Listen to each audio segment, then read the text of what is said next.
आप देख रहे भारत समाचार, आपके साथ मैं हूं त्रिशला यादव। और शायद मेरे पीछे का बैकग्राउंड देखकर आप सभी समझ गए होंगे कि आज चर्चा का मुद्दा क्या है। ये बताने की जरूरत नहीं पड़ी होगी कि आज जो चर्चा के मुद्दे क्या है।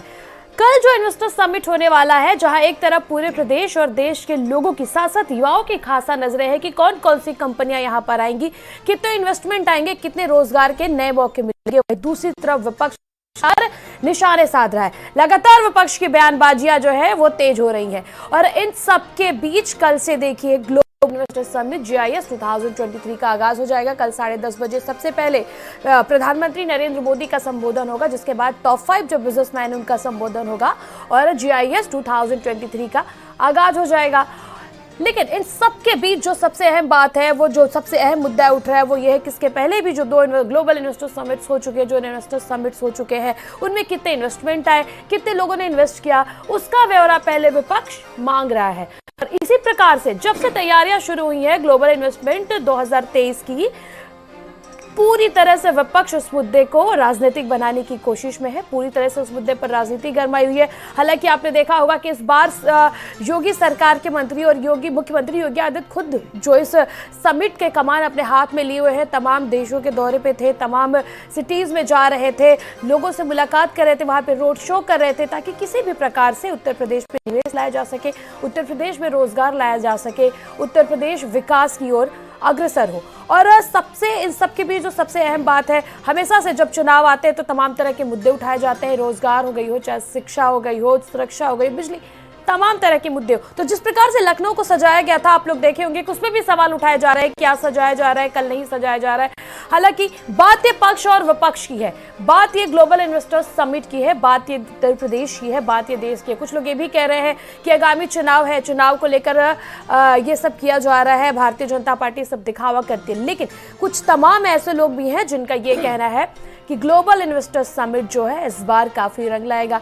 जिस प्रकार से MOU साइन हुए हैं, उस प्रकार से ही उत्तर प्रदेश में रोजगार आएगा, तमाम कंपनियां आएंगी, इन्वेस्टमेंट करेंगी और उत्तर प्रदेश का जो भविष्य है वो और उज्जवल होगा, आगे की तरफ जाएगा। मैंने पहले भी जैसा आपको बताया कि जो टॉप 5 बिजनेसमैन है, जिसमें मुकेश अंबानी, पिरामिल ग्रुप और तमाम ऐसे ग्रुप के जो चेयरपर्सन है, सबसे पहले उनका भी संबोधन होगा। यानी कि मुख्यमंत्री और रक्षा मंत्री और प्रधानमंत्री के साथ ही साथ जो संबोधन है वो बिजनेसमैन का भी होगा, इसलिए कि जो बिजनेसमैन यहाँ पे इन्वेस्ट कर रहे हैं। देखिए, अगर बात किया जाए पिछले इन्वेस्टर समिट की, तो आप सभी को याद होगा कि तमाम ऐसे बड़े बड़े इन्वेस्टर्स थे जो आए थे, उन्होंने वादा भी किया था कि तमाम तरह के इन्वेस्टमेंट लगाएंगे। बहुप्रतीक्षित ग्लोबल इन्वेस्टर समिट जो है राजधानी लखनऊ में अब 10 से 13 तारीख तक होना है, जिसके लिए डेलीगेट्स और तमाम जो अतिथि है उनका आना भी शुरू हो गया है।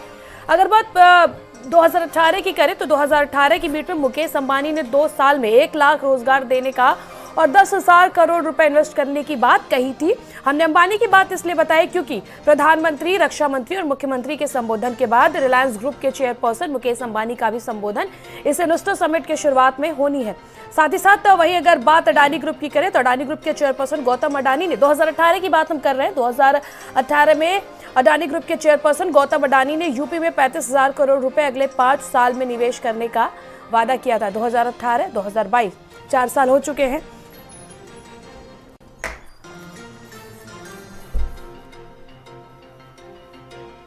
और देखिए, इसी मुद्दे पर आज की हमारी चर्चा, या फिर कुछ यूं कह लें कि आज हम आपको ब्रीफ तरीके से बताने की कोशिश करेंगे कि ग्लोबल इन्वेस्टर समिट क्या है और किस प्रकार से ये संपन्न होना। और इसी मुद्दे पर हमारे खास मेहमान हमारे साथ जुड़ चुके हैं, आप सभी का परिचय मैं करा देती हूँ।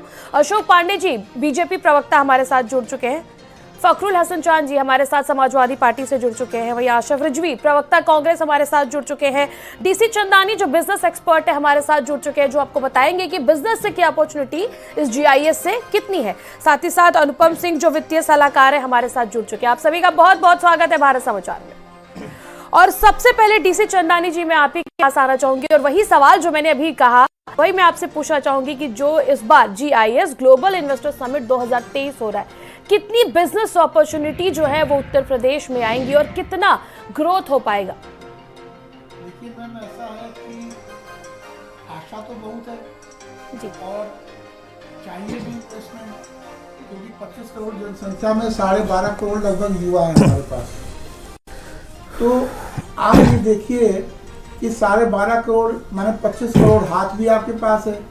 इनको काम देना है तो इन्वेस्टमेंट तो चाहिए, निवेश तो चाहिए। बिना निवेश के कोई काम होगा नहीं।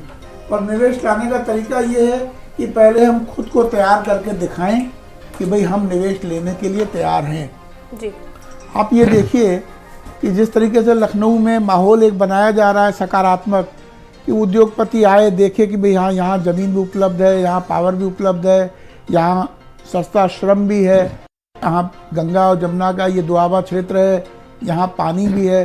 तो जब सब चीज़ें अनुकूल होंगी तो हम ये आशा करते हैं कि उद्योगपति यहाँ अपना निवेश लेके आएंगे और मेरे प्रदेश के नौजवानों को काम मिलेगा और मेरा प्रदेश आगे बढ़ेगा, भारत की जीडीपी में अच्छा योगदान देगा और प्रदेश की सबसे बड़ी अर्थव्यवस्था बनेगी, ऐसी मेरी आशा है।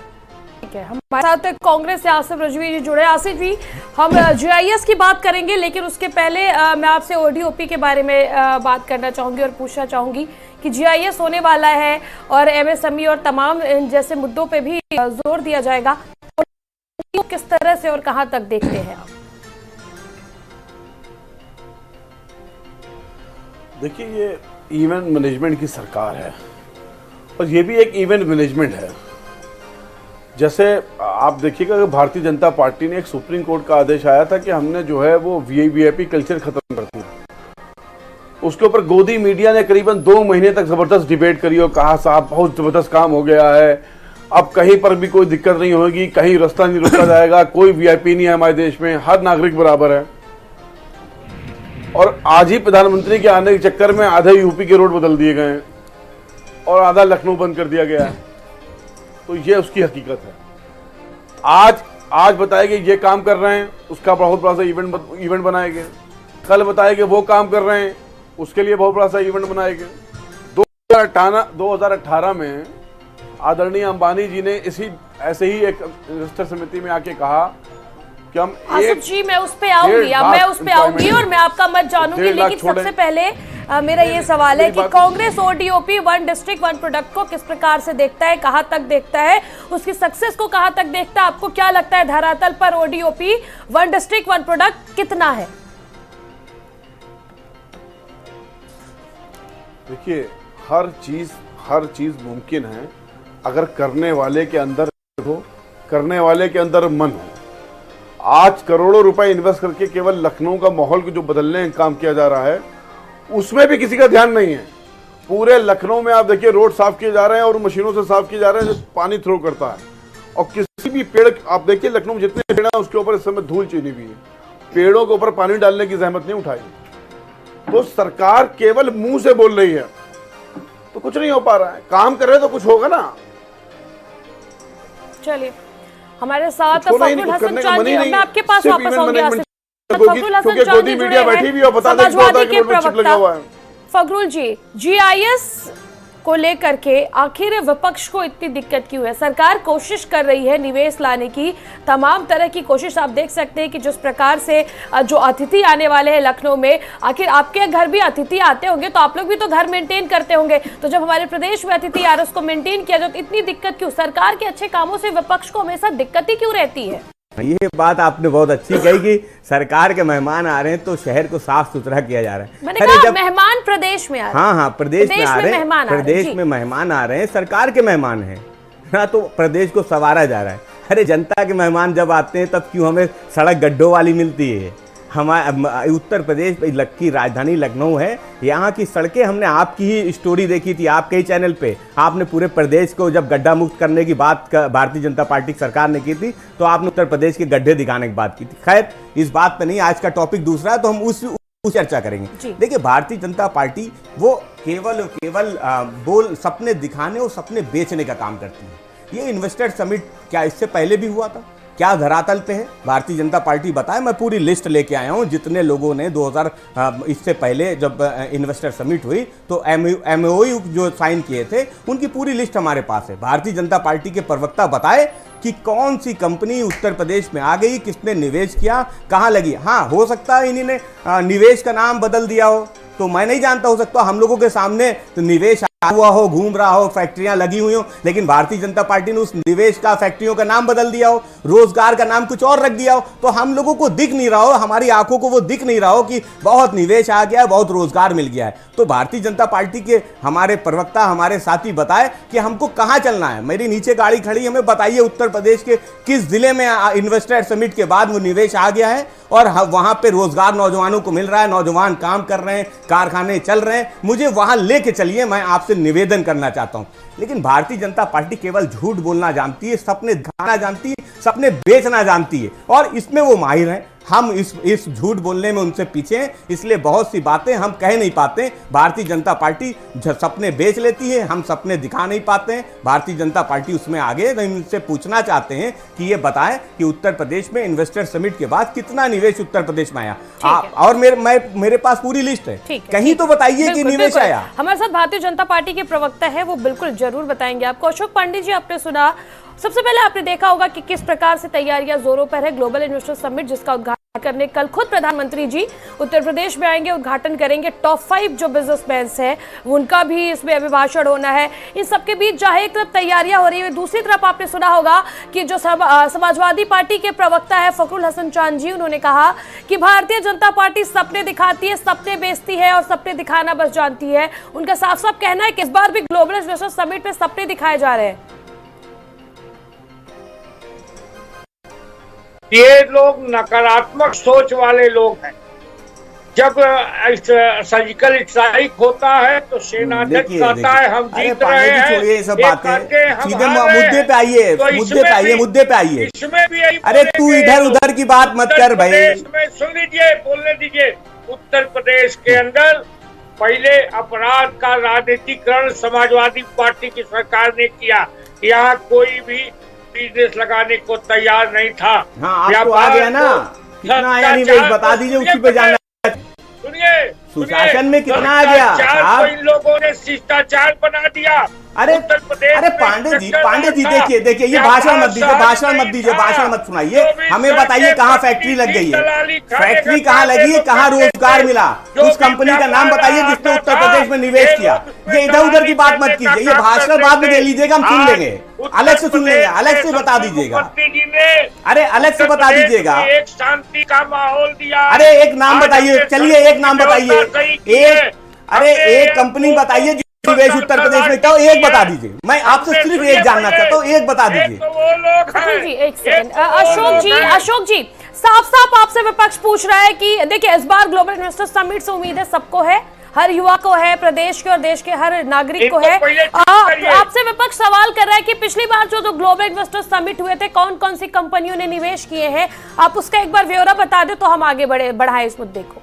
देखिए उत्तर प्रदेश में अमूल ने लगाया, माल बना। अमूल पहले से था। अरे अमूल पहले से था। पराग था। देखिए मैंने पहले ही कहा था कि झूठ बोलना सपने दिखाने वाले लोग हैं, साबित हो गया। बड़े बोले हैं बीजेपी के प्रवक्ता बेचारे, ये पानी को मम्मम कहते हैं, खाने को अप्पा। इनको बता रहे हैं कि भारतीय जनता पार्टी के बड़े बोले हैं बेचारे। झूठ बोल रहे हैं आप चैनल पे। मुलायम सिंह यादव। अरे बस हम समझ गए, इतना ही है। आप कुछ नहीं जानते हैं, आपको कुछ नहीं मालूम है, आपकी सरकार में कुछ किया नहीं, आपकी भी कोई गलती नहीं। अखिलेश आके चले गए, मायावती चली गई, पुल नहीं बना था। योगी जी आए तो पुल का निर्माण किया, आवागमन की व्यवस्था है। अरे भैया अखिलेश दास बीच में कहाँ से आ गए? अखिलेश दास यहाँ पर भैया दिया है। अरे नाम तो कम से कम समझो भैया। लगाने की सहजता हमने दी है। और सबसे बड़ी बात है, जब हम आए तो अरे भारतीय जनता पार्टी के मित्रों को ही उत्तर प्रदेश में बुला लीजिए, हम तो निवेदन करते हैं। अरे अडानी जी को बुला लीजिए, इतना पीछे आप उनको कितना बचा रहे हैं, इतना उनके आगे खड़े हैं। अडानी जी से ही कह दीजिए उत्तर प्रदेश में निवेश कर दे। अरे पांडे जी अडानी जी को बुला लीजिए, अडानी आ जाए। का राज्य था, कोई छोड़िए, हम समझ गए आपके पास बताने के लिए कुछ नहीं, बताने के लिए कुछ नहीं। पांडे जी उत्तर प्रदेश में शांति का माहौल दिया, व्यापार का माहौल दिया।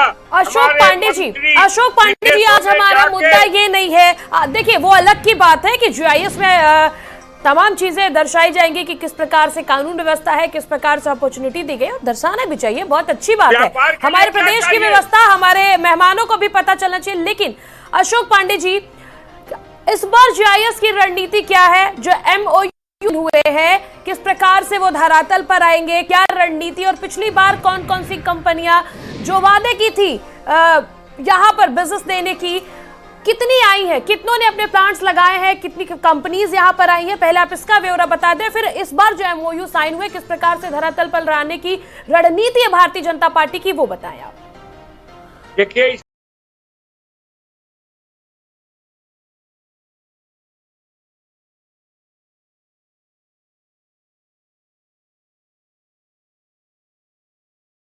के पहले और सब लोग अपना व्यापार यहाँ लगा रहे हैं। उत्तर प्रदेश 12वां नंबर पर था व्यापार लगाने में, आज उत्तर प्रदेश दूसरे नंबर पर आ गया है।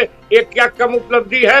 दूसरा आपको बता दे, हमने इसको मजाक में नहीं लिया। अखिलेश यादव बम्बई जाकर चिल्लाते थे, कोई यहाँ व्यापार लगाने को तैयार नहीं था। आज उत्तर प्रदेश में जो माहौल है, हमारे मंत्री विदेशों में जाते हैं, सुनिए, हमारे मंत्री विदेशों में जाते हैं, वहाँ से विदेशी यहाँ को व्यापार करने को तैयार। उन लोगों ने आके मुख्यमंत्री जी को रिपोर्ट दिया। हमारे मुख्यमंत्री जी स्वयं मुंबई जाते हैं, अनेक सेक्टर के लोगों से बात करते हैं, लोग व्यापार लगाने को तैयार नहीं है।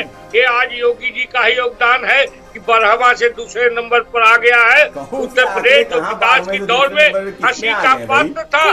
ठीक है, हमारे साथ बिजनेस एक्सपर्ट भी जुड़े हुए हैं, ये हम उन्हीं से पूछ लेते हैं। डीसी चंदानी जी, अभी आपने सुना कि भारतीय जनता पार्टी के प्रवक्ता कह रहे हैं कि उत्तर प्रदेश पहले बिजनेस में 12th नंबर पे था, अब दूसरे नंबर पे आ गया। कितनी सच्चाई और किस प्रकार से स्कोप अब डेवलप हो रहे हैं प्रदेश में बिजनेसेस के एंड रोजगार के? उत्तर प्रदेश में निवेश आया है। अभी भाई साहब को, अशोक जी को जानकारी नहीं है। अमूल का जो नया प्लांट है वो बनारस में लग रहा है। लखनऊ में पहले से था, अब ये बनारस में लग रहा है। लेकिन ज़्यादातर निवेश जो आया है वो एनसीआर दिल्ली एरिया में आया, गाजियाबाद और नोएडा के आसपास। वो क्षेत्र पहले से विकसित है। हमें आवश्यकता है अपने पूरब की तरफ जाने की, जो जिले उद्योग से खाली पड़े हुए, मऊ, गाजीपुर, बलिया, देवरिया, प्रयागराज, इस तरफ। बनारस में अब उद्योगपतियों का इंटरेस्ट जाग गया है। बनारस का इंफ्रास्ट्रक्चर अच्छा हो गया है। लखनऊ का भी इंफ्रास्ट्रक्चर काफ़ी अच्छा हो रहा है। देखिए, आपको शायद जान के बड़ी खुशी भी होनी चाहिए, हम सब लखनऊ के रहने वाले हैं, लखनऊ देश में हैप्पीनेस इंडेक्स में दूसरे नंबर पे आ गया। देखिए, अच्छा करेंगे तभी कोई आएगा। अब करना हमारा काम है। अगर हम इस तरह सोच के नकारात्मकता से बैठ जाएंगे तो काम होगा नहीं। सब मेहनत करनी पड़ेगी। कोई भी सरकार हो, एक आपस में प्रतिस्पर्धा इनकी हो, ज़्यादा से ज़्यादा निवेश लाने की। अखिलेश जी ने भी बहुत काम किया, ऐसा नहीं है कि अखिलेश जी के योगदान को नकारा जा सकता है। उन्होंने भी बहुत काम किया, योगी जी भी बहुत काम कर रहे हैं। लेकिन लगातार अनवरत रूप से काम करना पड़ेगा।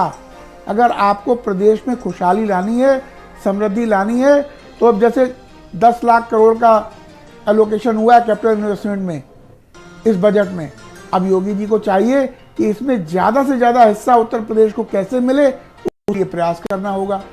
अगर हम उसमें से 2 लाख करोड़ के लगभग उत्तर प्रदेश के लिए ला पाए तो उत्तर प्रदेश में निश्चित ही सड़कों का जाल बिछेगा। और जैसे जैसे सड़कें अच्छी होंगी, इंफ्रास्ट्रक्चर अच्छा होगा, अपने आप उद्योगपति आएगा। उद्योगपति को पावर ट्रांसमिशन लाइन आप बढ़िया कर दीजिए, कनेक्टिविटी बढ़िया कर दीजिए, पानी दे दीजिए, बिजली दे दीजिए। लोग तो यहाँ पर काम करने के लिए हमारे नौजवान हैं ही हैं। अगर ये सब सुविधाएं हम जुटा देंगे तो उद्योगपति आएगा ही आएगा। अभी तक अगर वो नहीं आए तो मैं इसको नकारात्मक में नहीं लेता। सैमसंग की कई फैक्ट्री नोएडा में लगी। आप देखिए, उत्तर प्रदेश एक नंबर पे जा रहा है। किसी भी सरकार की हो, लगी प्रदेश में। हाँ, ये ओडीओपी में, अभी भाई साहब कह रहे थे ओडीओपी की बात आपने पूछी। ओडीओपी में आप देखिए जो हमारा निर्यात है वो 10 गुना हो गया है। तो ये सब अनवरत रूप से चलने वाला प्रोसेस है। अगर आप विकासशील प्रदेश से विकसित प्रदेश बनेंगे तो आपको मेहनत तो करनी पड़ेगी। आप देखिए, पहले बंबई नंबर 1 पे था बंदरगाह, उसके बाद कांग्रेस ने रानी को मुद्रा एयरपोर्ट दिया, उसके बाद और कांडला एयरपोर्ट बना। 14 साल लगातार मोदी जी ने काम किया, आज गुजरात नंबर 1 पे है। तो अगर हमें भी नंबर 1 आना है तो हमें भी 12-14 साल अनवरत रूप से मेहनत करनी पड़ेगी और प्रत्येक दल को, प्रत्येक सरकार को करनी पड़ेगी। ठीक है, देखिए, मैं एक बात बता दूं। आपने कहा कि नोएडा में इन्वेस्टमेंट आया, तो मैं आपको बता दूं कि हल्दीराम स्नैक्स और सूर्या ग्लोबल 2 ऐसी कंपनी थी जिन्होंने पिछले एमओयू को साइन किया था। लेकिन वो धरातल पे नहीं है। इसलिए जो बात कही ये वो आप धरातल पे हो वो बोलिए, मेरे पास पूरी लिस्ट है। अगर आप कोई कंपनी का नाम बताएंगे, आपने कहा मूल वाराणसी में लगी, तो वो पहले से यहाँ पे था, कहीं पे कोई प्लांट लगा होगा, लेकिन नोएडा या दूसरे उत्तर प्रदेश के किसी जिले में कहीं निवेश आया हो, मैं तैयार हूं भारतीय जनता पार्टी के साथ जाने के लिए। वो गाड़ी निकाले और हम समाजवादियों को दिखाए कि कहां पे निवेश आया। देखिए उत्तर प्रदेश में एक मॉल की राजधानी लखनऊ में एक मॉल खुलता है, मॉल जब खुलता है तो क्या बवाल हुआ था, कितने दिन हम लोगों ने डिबेट की थी, कभी नमाज पे, कभी भजन और कीर्तन पे। तो देखिए उत्तर प्रदेश में निवेश आए, नौजवानों को रोजगार मिले, ये समाजवादी पार्टी भी चाहती है, लेकिन उत्तर प्रदेश में भारतीय जनता पार्टी माहौल कैसा दे रही है? आपको अजान और भजन से फुर्सत नहीं मिल रही है, आप उस पे झगड़ा कर रहे हैं, और शासन प्रशासन वो मौन धारण कर रहता है जब तक उनको उसका राजनीतिक लाभ नहीं मिल जाता है। जब राजनीतिक लाभ मिल जाता है उसके बाद आप कहते हैं ये सब गलत हो रहा है, ये बंद होना चाहिए। तो सरकार की इच्छा शक्ति जब होगी कि निवेश उत्तर प्रदेश में आए, नौजवानों को मिले, तब उत्तर प्रदेश में निवेश आएगा। सिर्फ सपने दिखाने से और सपने बेचने से निवेश उत्तर प्रदेश में आने वाला नहीं है। ठीक है आशिफ जी, आपने सुना, मैं फिर से उसी सवाल पे, आपने सुना कि अभी जो अशोक जी हैं बीजेपी के प्रवक्ता, उन्होंने कहा कि पहले 12वें नंबर पर इन्वेस्टमेंट में यूपी था, रोजगार में था, अब दूसरे नंबर पे आ गया। किस प्रकार से इसको आप देखते हैं आशिफ जी? देखिए बोलने का तो आप कोई भी आंकड़े बताइए और कुछ भी कहिए, बोलने को आप कोई आंकड़े बताइए, कुछ भी करिए, पर जब कांग्रेस की सरकार रही उत्तर प्रदेश में अपट्रॉन, स्कूटर इंडिया, ऐसी कंपनियों को लगातार बढ़ावा दिया गया और लगातार ऐसे खोले गए। और जब से कांग्रेस की सरकार गई, इस तरह की जितनी भी कंपनियां थी, चाहे वो अपट्रॉन हो चाहे स्कूटर इंडिया हो, सरकारों ने उसको बंद करने का और बेचने का काम किया है। मैं आपके चैनल के माध्यम से एक बात कहना चाहता हूं कि सरकार के जो प्रवक्ता आदरणीय बैठे में हैं, उन्होंने पिछली बार 2018 में अंटानी ने कहा था कि हम 50,000 करोड़ रुपया इस उत्तर प्रदेश में लगाएंगे। 50 रुपया उन्होंने कहां लगाया ये बताने का कष्ट करेंगे वो, बल्कि उल्टे उत्तर प्रदेश में लोगों के घरों में जो बिजली के मीटर लगे हुए थे, वो बिजली के मीटर बदलने के नाम के ऊपर अंटानी की एक कंपनी को काम दे दिया गया और लोगों के घरों में चलते हुए बिजली के मीटर को अंटानी की कंपनी से मीटर खरीद के बदलने का काम किया गया। यानी प्रदेश की जनता को लूट कर आप अंटानी को आगे बढ़ाने का काम कर रहे थे। तो आपको स्पष्ट करना चाहिए ना कि जो करोड़ों रुपए हम लगा रहे हैं उसका आउटकम क्या आ रहा है। मैं कह रहा हूं कि अगर नहीं आ रहा है कोई बात नहीं, आप विपक्षी दलों को बुलाइए, उद्योगपतियों को बुलाइए, बिजनेसमैन को बुलाइए, पॉजिटिव होकर कहिए कि भाई हमने कोशिश करी, नहीं हो पाया, आप अपना सजेशन दीजिए, हम अपना सजेशन देंगे, उद्योगपति अपना सजेशन देंगे। पर आप लगातार गोदी मीडिया के माध्यम से झूठ जनता के बीच में परोसेंगे तो उसका विरोध होगा, क्योंकि आप पास ऐसे न्यूज चैनल है जो बता दे कि 2000 के नोट में चिप लगे हैं और आपकी बात को सच कर देंगे। जैसे नोटबंदी के फैसले को बिल्कुल सही कह दिया गया, ये क्या कि साहब 2000 के नोट में चिप लगा हुआ है। सच्चाई बताइए ना कि भाई हमने कोशिश करी, ये नहीं हो पाया, जहां कमी रह गई। आप बताएं कांग्रेस के लोग कैसे मदद करेंगे, समाजवादी पार्टी के लोग कैसे मदद करेंगे, उद्योगपतियों को बुलाइए, उनसे पूछिए कैसे मदद होगी, और तब हम आपका विरोध करें तो आप कहिए हम गलत हैं। हम आपका विरोध इसलिए कर रहे हैं कि आप सच्चाई सामने नहीं रख रहे हैं, आप फेल हो रहे हैं और फेलियर को मानने को तैयार नहीं हैं। आप कितना सहमत हैं इस बात से? बहुत बड़ी बात कह दी आसिफ जी ने कि आप विपक्ष सारे इन्वेस्टर को बुलाइए, तमाम लोगों को बुलाइए, उसके बाद भी अगर नहीं आता है तो हम मिलकर उत्तर प्रदेश के ग्रोथ की बात करेंगे। तो बहुत बड़ी बात है, इससे एकता का भी एक प्रतीक जाएगा। उनका कहना है कि आप झूठ परोस रहे हैं, आप सच नहीं बता रहे हैं, सही आंकड़े नहीं रख रहे हैं। क्या कहेंगे उस पर? देखिए अभी इन लोग कैसे व्यापार लगाते थे। रायबरेली में एटलस साइकिल के नैशिया साइकिल के नाम पर जमीन ली गई, अब फिर वो राहुल जी के राजीव गांधी फाउंडेशन में ले ली गई। ये तो कहिए किसानों की जमीन को हमारी स्मृति ईरानी जी ने खाली कराया। ये भ्रष्टाचारी लोग क्या काम कर रहा है, कांग्रेस भ्रष्टाचार काम कर रहा है, पहले ये बताइए। आप चैनल पे बैठ के मतलब ऐसा कुछ भी कह दोगे, मतलब आप इतने भोले हो कि पानी को मम्मा खाने को हप्पा खाओगे। अरे काम तो समाज की सेवा के लिए कर रहा है ना वो, आपका किसी घर थोड़ा बना रहा है। हम आपकी तरह नहीं है कि अंटानी के माध्यम से देश को लूट रहे हैं। व्यापार लगाने हम आपकी तरह नहीं है कि मुकुल चौकसी को भगा दें, हम आपकी तरह नहीं है कि नीरव मोदी को भगा दें। आज तक आपने बताया कि नीरव मोदी को पीएम जी के साथ डेलीगेशन में दूसरे देशों में, वो कैसे भाग गया? आपने भगाया नीरव मोदी को, मुकुल चौकसी को, विजय माल्या को, और आज भी आप अंटानी की मदद कर रहे हैं। आप अंटानी के साथ भ्रष्टाचार में इतना डूबे हुए हैं कि प्रदेश की जनता और देश की जनता की तरफ आपके पास निगाह नहीं है। अरे है हिम्मत तो कहिए आदरणीय मोदी जी के कल लखनऊ में प्रेस कॉन्फ्रेंस करें और बताएं कि अंटानी से मेरे क्या रिश्ते हैं, मैंने किन किन देशों में अंटानी जी के साथ सफर किया है, बताएं कि अंटानी उनके साथ कहाँ कहाँ उद्योग डेलीगेशन में गया है।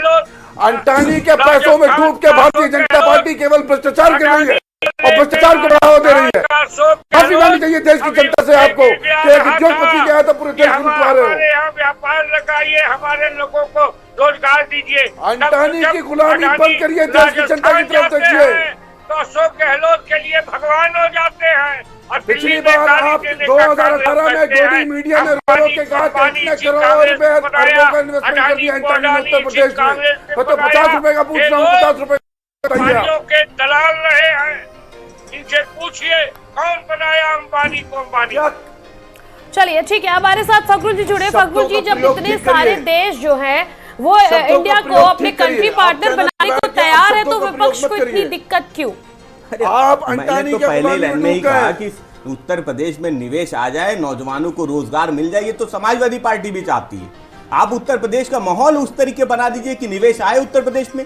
और आपने, मैं तो बार बार पूछ रहा हूँ भारतीय जनता पार्टी से कि पहले जो आपने MOU साइन किए थे उन वहां है, उनका जमीन पे कहां है? अभी तो इतनी सारी कंट्रीज आ रही है ना, आपने देखे होंगे कई कंट्री के डेलीगेशन आ गए, अभी आ चुके हैं वो। 1 बजे 1:30 बजे ही वो लोग पहुंच गए थे। देखिए, मैं तो चाहता हूं कि जो कंपनी आ रही हैं, जो विदेशी आ रहे हैं, वो उत्तर प्रदेश में निवेश करे।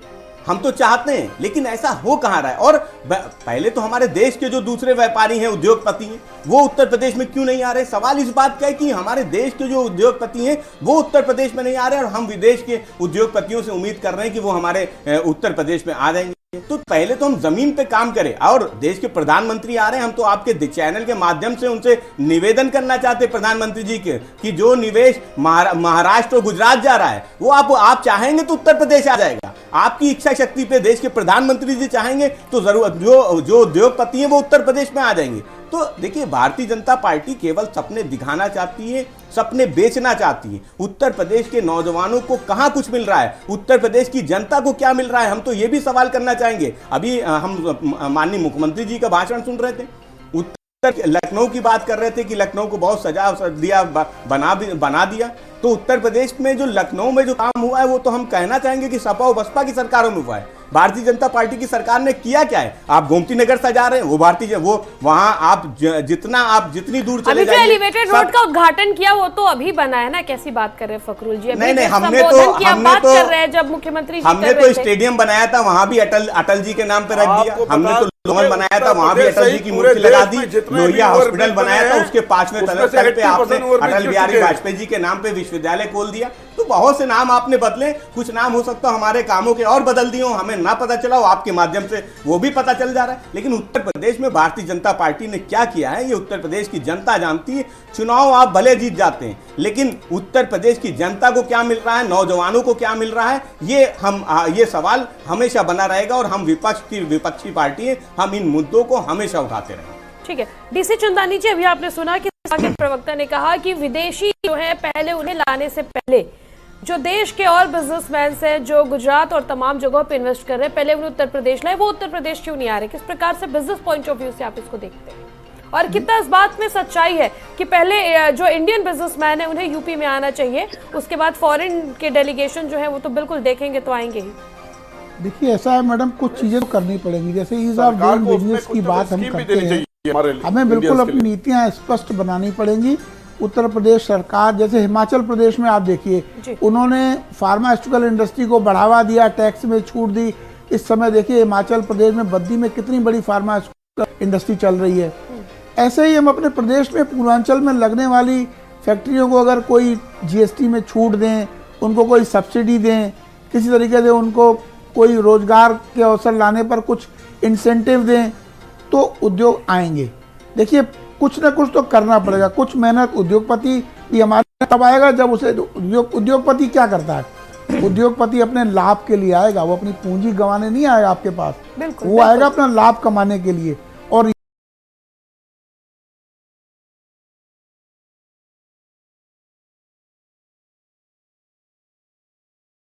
ये जब सपा बसपा और भाजपा सारे बैठ के ये चर्चा करेंगे कि कैसे उत्तर प्रदेश में रोजगार बढ़े, कैसे उत्तर प्रदेश में निवेश बढ़े, कैसे उत्तर प्रदेश में उद्योग आए, ऐसी अगर हो जाए तो ये लोकतंत्र की बड़ी आदर्श स्थिति होगी। होना यही चाहिए।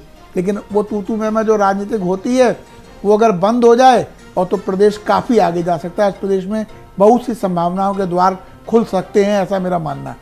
आसिफ जी, सेम सवाल मैं आपको भी पास करना चाहूंगी कि जिस प्रकार से अभी समाजवादी पार्टी के प्रवक्ता ने भी ये सवाल उठाया था कि पहले आप जो अपने कंट्री के बड़े बिजनेसमैन हैं, जैसा कि आप भी जान रहे होंगे टॉप 5 आ रहे हैं कल, मुकेश अंबानी और पिरामल ग्रुप्स के साथ साथ तमाम ऐसे ग्रुप हैं कल आ रहे हैं।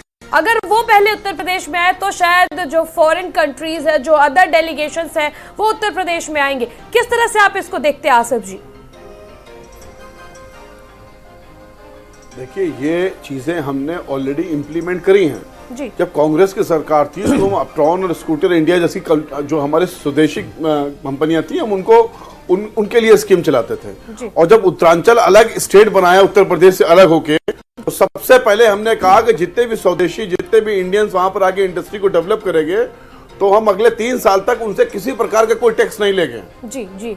और हमने नेता विपक्ष को हमेशा ऐसी समितियों में मेंबर बनाया और नेता विपक्ष को और जितने भी राजनीतिक दल थे उनके एक एक विधायक को उसका मेंबर बनाया। आज उत्तर प्रदेश में इन्वेस्टर समिति हो रही है, उत्तर प्रदेश के किसी भी विपक्षी लीडर को इन्हीं ने कमेटी बना के उसमें मेंबर नहीं बनाया, नेता विपक्ष को नहीं बनाया, जो गलत है। हिमाचल में हमारी सरकार है, आप देख लिए, हिमाचल में जैसे ही हमारी सरकार बनी, हमने जो पहले इन्वेस्टर समिति करने के लिए बात करी है उसका मेंबर हमने नेता विपक्ष को बनाया है। तो भारतीय जनता पार्टी हमेशा ही जब केंद्र में हमारी सरकार थी तो हमने पीएम केयर फंड में जो हमारा जो मेंबर था वो नेता विपक्ष था। आप ये जब से सरकार में आए, इन्होंने कहा कि हम पीएम केयर फंड को जो है हिसाब किताब नहीं देंगे और नेता विपक्ष को उसमें मेंबर नहीं बनाएंगे। तो आरटीआई से भी इन्होंने पीएम केयर फंड को हटा दिया। तो ये लोकतांत्रिक तरीके से समाज को साथ में लेकर कोई काम करना नहीं चाहते, क्योंकि ये लोगों को भ्रमित कर रहे हैं। हम आज इनसे कह रहे हैं जब इनको इतनी बड़ी मीटिंग करनी थी तो एक सदन बुला लेते, सदन में सारे राजनीतिक पार्टी से इसके ऊपर चर्चा कर लेते और उत्तर प्रदेश की जो उद्योगपति हैं उनको स्पेशल मेंबर बना के सदन में बुलाते और उनसे कहते इस बैठक में आप रहिए और इस बैठक में अपने कमेंट दीजिए। क्या बुराई थी? क्या बुराई थी कि उत्तर प्रदेश में एक सदन होता और सदन के ऊपर की तरफ जो है उत्तर प्रदेश के जो है वो व्यापारी बैठे होते, नीचे सारे राजनीतिक लोग इस पर चर्चा करते और वो निर्णय लेते कि क्या चीज सही है, जैसे हिमाचल हो रहा है। ठीक है अशोक जी, सरकार पे आके चुनाव जीत जाना ये कोई बड़ी बात नहीं है। ठीक है आशिफ जी, हम जवाब लेते हैं जो हमारे साथ बीजेपी के प्रवक्ता जुड़े। अशोक जी, मैं उम्मीद करती हूँ आपने पूरी कन्वर्सेशन को सुना होगा और इसके बाद मैं ये भी उम्मीद करती हूँ कि पॉइंट टू पॉइंट आप इसके जवाब दें, क्योंकि ये बहुत ही वैलिड बात है कि अगर जो हमारी कंट्रीज के बिजनेसमैन है पहले वो यूपी में आएंगे, जैसे गुजरात डेवलप हुआ तो उत्तर प्रदेश भी डेवलप हो सकता है। किस प्रकार से आप इसको देखते हैं? और एक जो सबसे बड़ी और अहम बात कही गई कि जब इतना बड़ा हो रहा है अपने प्रदेश के लिए, हर सेक्टर में तैयारी हो रही है, तो सबसे राय ले लो ताकि कल को ऐसा होता है, हर किसी के साथ होता है, नहीं आ पाते तो कोई आप पे सवाल ना उठाए, सबकी सहमति हो। किस तरह से आप इसको देखते हैं? देखिए, निश्चित तौर पे सारी तैयारियां हमने की, हम लोगों ने निश्चित तौर पे सारे व्यापारियों को आमंत्रित किया। देखिएगा कल आपको समझ में आएगा, इसकी सार्थकता समझ में आएगी। और विरोधी की जहाँ तक बात है, हम तो उन्हें साथ लेकर चलने वाले लोग हैं। उत्तर प्रदेश में आपने किस व्यापारी संघ को बुलाया? आपने बताइए। इंडस्ट्रीज को बुलाया उत्तर प्रदेश के आपने? कौन सी इंडस्ट्रीज कमेटी की बैठक करी आपने? आप ऐसे कैसे चैनल के ऊपर बैठ के कुछ भी बोल देंगे? आपको बताना चाहिए किस डेट में आपने इंडस्ट्रीज को बुलाया। अशोक जी, मैंने आपसे कहा, पहले ही कहा था कि मैं आपसे उम्मीद करती हूँ कि बातों का पॉइंट टू पॉइंट आंसर देंगे, क्योंकि जो भारत समाचार के दर्शक है वो भी देख रहे हैं। मैंने आपसे पहले भी कहा था कि सबकी निगाहें जो ग्लोबल इन्वेस्टर्स समिट होने वाला है उस पे है, क्योंकि सबको उम्मीद है, उत्तर प्रदेश की जनता, उत्तर प्रदेश का युवा चाहता है कि उसे रोजगार मिले। कौन है आज के वक्त जो बेरोजगार बैठना चाहता है, बताइए। तो आप इस बात का जवाब दें जो आपसे पूछा गया है। तमाम चीजें हम भी देख रहे हैं, कानून व्यवस्था की आप बात करें, हम भी देख रहे हैं कानून व्यवस्था दुरुस्त हुई है, हमें भी दिख रहा है। आप ये बताएं। मैं दोनों जवाब दे रहा हूँ जी। उत्तर प्रदेश में हमने सार्थक माहौल दिया है। कल देखिएगा इन्वेस्टर समिट में किस तरह के लोग आते हैं। की तरह वो पिछली बार भी आए थे अशोक जी, वो पिछली बार भी आए थे, पिछली बार भी अंबानी और रिलायंस ग्रुप के चेयरमैन और सारे लोगों ने यहाँ व्यापार लगाना शुरू किया है। सबसे बड़ी बात है, उस दौरान इन लोगों ने माहौल जो बिगाड़ा था, यूपी 12वां नंबर पर था। दूसरी बात कही गई कि विरोधियों को नहीं लिया गया साथ में। हम तो कोरोना संक्रमण काल में विरोधियों को ले रहे थे। जब हम लेके आए थे वैक्सीन, तो यही अखिलेश यादव ने निवेश की बात करिए अशोक जी, कितने निवेश आए थे इसकी बात करिए, कितना रोजगार मिला, आप ब्यौरा, ठीक है हमारे पास वक्त की कमी है, आप जल्दी से ब्यौरा रख दीजिए कि कितने प्लांट्स लगे हैं, कितनी कंपनियां उत्तर प्रदेश में आई है, जल्दी से रख दीजिए। देखिए नोएडा गाजियाबाद से लगाए पश्चिम में अनेक फैक्ट्रियां लगी है, अनेक कंपनियां लगी है, जाके देख सकते हैं। क्या नाम है, क्या नाम है, अरे क्या नाम है, उत्तर प्रदेश में क्या नाम है पांडे जी बताइए, अरे बताइए, मैं जवाब दे देता हूँ, क्या नाम है? समाजवादी पार्टी ने बनाया है। अरे बताइए तो, कंपनी बताइए, चलिए हम पूछ ले रहे हैं आपसे, क्या नाम है? अगर बात नोएडा गाजियाबाद की जाए अशोक जी, तो पहले से डेवलप्ड है, आपको ये बात पता होगा, मैं इस चीज की उम्मीद करती हूँ। हमने वन डिस्ट्रिक्ट वन प्रोडक्ट को भी आगे बढ़ाने का काम। अरे ठीक है, आप वन डिस्ट्रिक्ट वन प्रोडक्ट की बात कर रहे हैं, बुनकर समाज को लेकर हमेशा से प्रधानमंत्री जी कहते रहते हैं, और अगर आज आपने सदन में उनके, मेरी बात सुनिए, उनके भाषण को सुना होगा, आज उन्होंने बुनकर समाज की बात कही है, ठीक है मेरी बात सुनिए, कहा है बुनकर समाज के लिए, जो भदोही में बुनकर समाज है उनके लिए कितना काम है, बताइए। ओडीओपी की बात कर रहे हैं ना आप, बताइए। देखिए कानून उद्योग जो दम तोड़ रहा था, आज ठीक गति में है। बनारस का बनारसी उद्योग, बनारसी साड़ी उद्योग जो दम तोड़ रहा था, बात बुनकर समाज की भदोही के, इससे उनकी भी व्यवस्था हमने सही की है। आज जाके देख लीजिए, उनकी व्यवस्था धीरे धीरे ठीक हो रही है, जब वो दम तोड़ चुका था। चलिए ठीक है, फखरुल जी, मैं शॉर्ट में आपसे जो ग्लोबल सोशल समिट होने वाला उसकी क्या उम्मीद है, किस प्रकार से एक इंटरव्यू सुनना चाहती हूँ, सिर्फ राजनीति नहीं, राजनीति से हट के। देखिए अगर आप पॉजिटिव सोचेंगे, बात अपने प्रदेश की है, सरकार किसी की भी हो, सब इसी प्रदेश के हैं। देखिए सबसे पहले तो मैं उत्तर प्रदेश के मुख्यमंत्री जी से निवेदन करना चाहूंगा कि जब कोई कंपनी यहाँ आए या कोई मॉल खुले और वहाँ कोई माहौल बिगाड़ने का काम करे, तो वो किसी भी धर्म का हो, किसी भी राजनीतिक दल का हो, बिना सोचे उस पर कार्रवाई कीजिए। जब आप ऐसा करेंगे तो निवेश उत्तर प्रदेश में जरूर आएगा। लेकिन अगर आप राजनीति लाभ लेने के लिए कुछ दिन का समय देंगे और उसके बाद उस पर कार्रवाई करेंगे, तो ऐसे निवेश नहीं आएगा। दूसरी बात यह कि मैं देश के प्रधानमंत्री जी से निवेदन करना चाहता हूं आपके चैनल के माध्यम से, अगर देश के प्रधानमंत्री जी चाह लेंगे तो उत्तर प्रदेश, जो देश के उद्योगपति हैं बड़े बड़े, जो महाराष्ट्र